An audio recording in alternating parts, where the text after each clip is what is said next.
My name is David Miller. I'm from Toronto, and I'm here to help you. I have used that line before. It always gets the same response. What I want to talk about today is resilience from the perspective of the environment. And it's our perspective at the World Wildlife Fund Canada that we can address our environmental challenges, but we can only do it in a sustainable, resilient way if we look at the environment and people.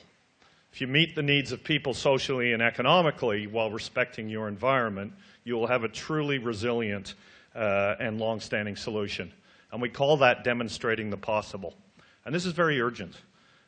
We did a study released in 2014 at WWF that showed that 52% of the world's wildlife has disappeared since the 1970s. More than half of the populations of all of the species in the world has disappeared since the 1970s. That's an incredibly daunting figure, and it's because of human activity, often economic activity because of pollution and other stressors. We also know, because of climate change, we see an increasing frequency and severity of storms. For example, the ice storm in Toronto and the very serious floods in Calgary, and many, many other weather-related problems and challenges. These are extremely serious challenges, and to be resilient, it means understanding these challenges, predicting them, and working with nature in a way that understands human needs and producing long-term permanent solutions.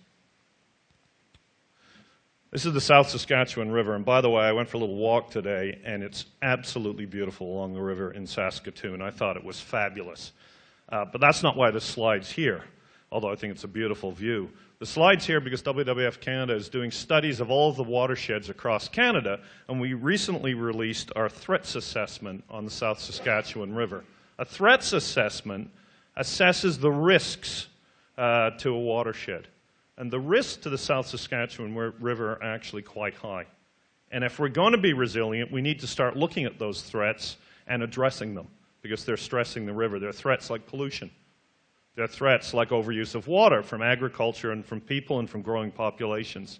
There are threats like habitat fragmentation from dams and from railways and roads.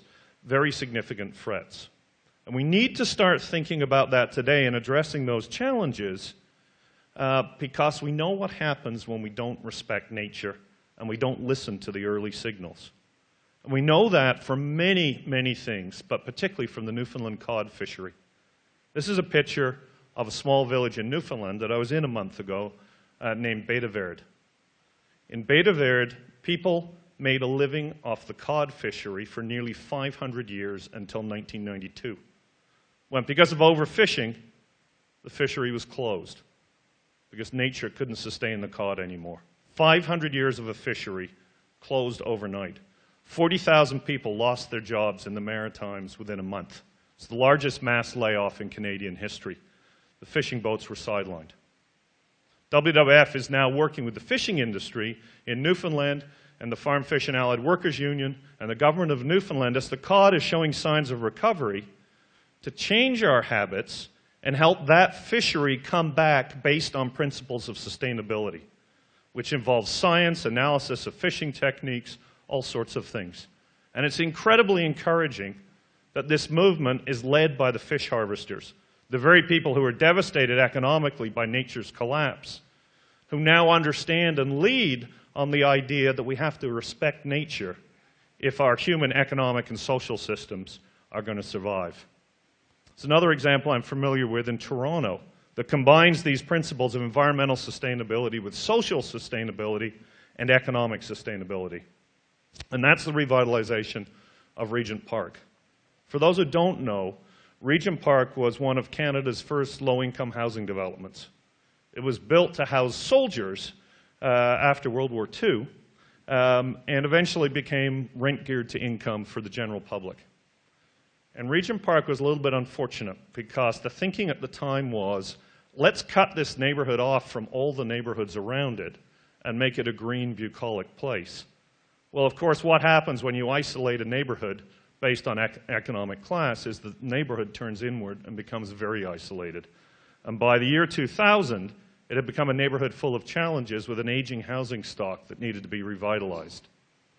So the first thing that happened in that revitalization was that the City of Toronto went and actually spoke to the people who lived there and said, we need to rebuild your housing stock. What do you want? And it was fascinating when the people were given a chance to have a say what they said. The first thing they said was a grocery store. Because in their low-income neighborhood, like most low-income neighborhoods, there actually wasn't a grocery store, and it was more expensive to buy groceries than it would be in a middle or high-income neighborhood.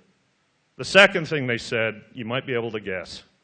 It's a famous Canadian restaurant. Tim Hortons, yes.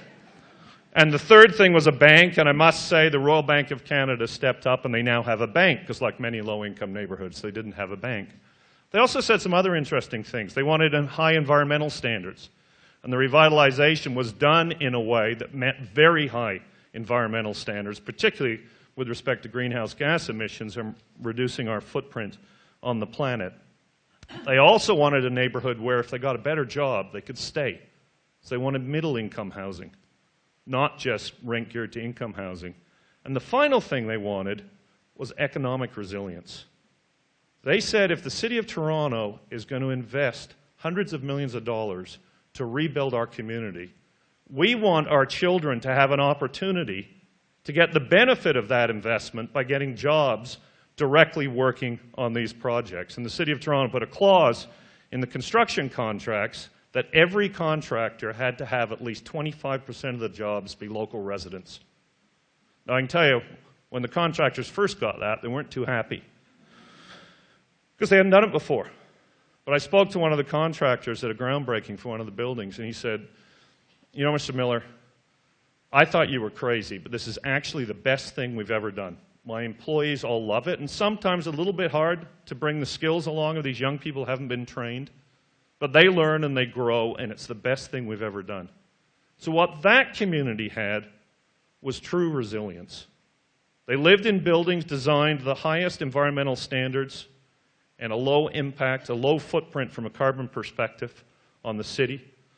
They lived in a community that had been renewed. Its green space had been renewed with respect to nature. And they lived in a community where the wealth was shared in a way that created shared prosperity.